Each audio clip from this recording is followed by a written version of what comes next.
The Denver Broncos quarterback, Teddy Bridgewater, had to be removed from the game with a lower leg injury, and Drew Lock was the guy who replaced him. It didn't matter, they ended up losing against the Chargers anyway.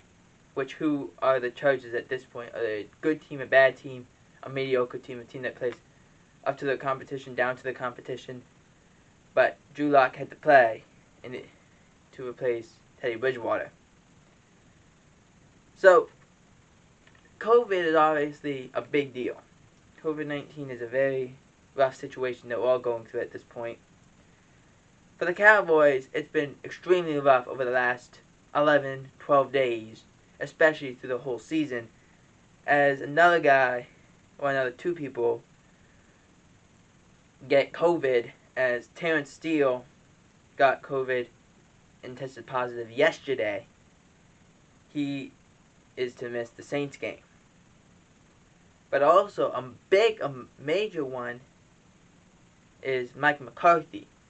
He tested positive today. It's actually breaking news. He tested positive today. He's also going to miss the Saints game. Now, the Cowboys, they have like a 10-day layoff period after the Saints game before they face Washington. So, not the greatest situation. Mike McCarthy, a little bit on the heavier side, and for whatever reason, heavier people have a harder time with if they get COVID. The hope is that he's okay, that he'll be alright. They are still going to be able to talk to him a bit virtually. The hope is that there's no symptoms and he can be back, hopefully before the game against Washington. Now, for the Cowboys, this is the 11th person in 12 days to have COVID.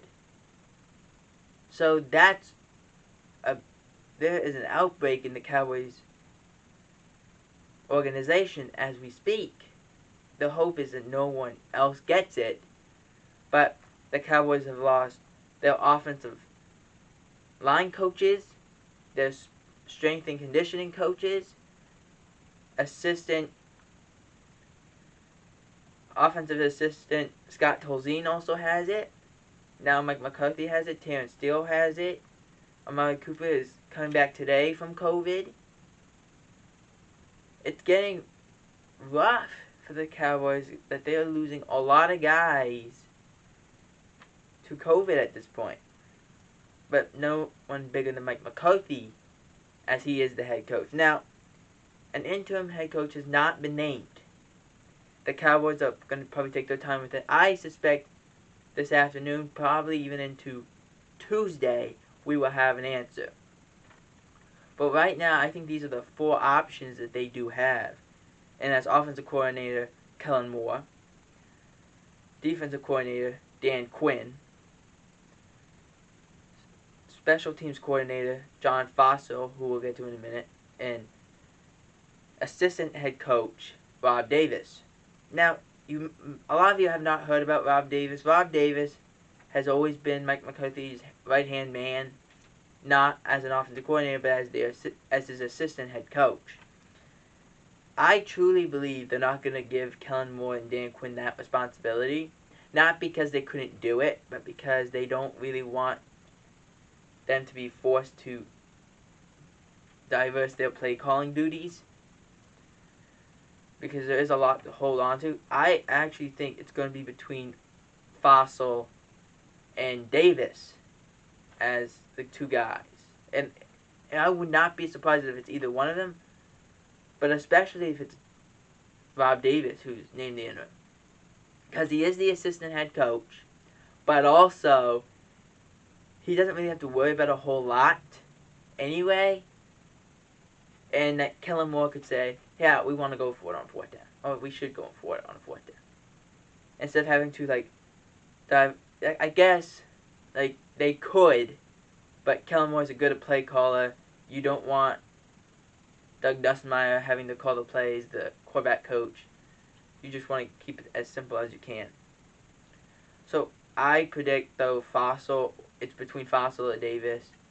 But who should it be? Who should be the Cowboys' interim head coach heading into Week 13 against the New Orleans Saints? Should it be Dan Quinn, Kellen Moore, Bob Davis, or John Fossil? Put the name in the comment section.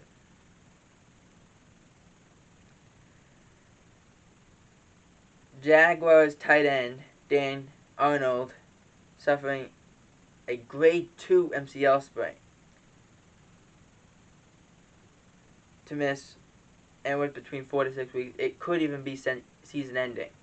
So a normal MCL sprain, you'll miss about 1 to 2, possibly 3 weeks at most. He's going to miss 4 to 6 weeks, and it could be season ending because there is only about 6 weeks left in the year. So it is disappointing, but it happens. There's not much you can do about it. Deebo Samuel to have an MRI on his groin as he was removed during the San Francisco 49er win.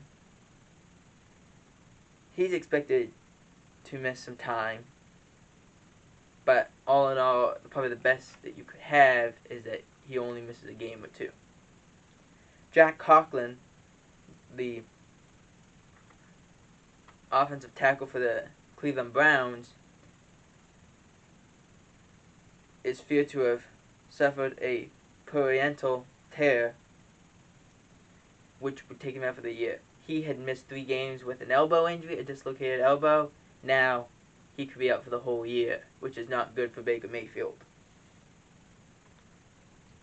Cam Newton to remain the starter of the Carolina Panthers after benching versus the Miami Dolphins.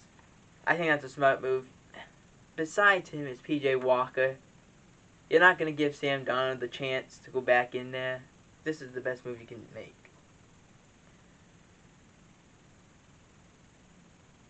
The Browns have no plan also to bench Baker Mayfield, as more criticism has arisen over the last few weeks. There is no plan to put Case Keenum as the starter and put Baker Mayfield on the bench.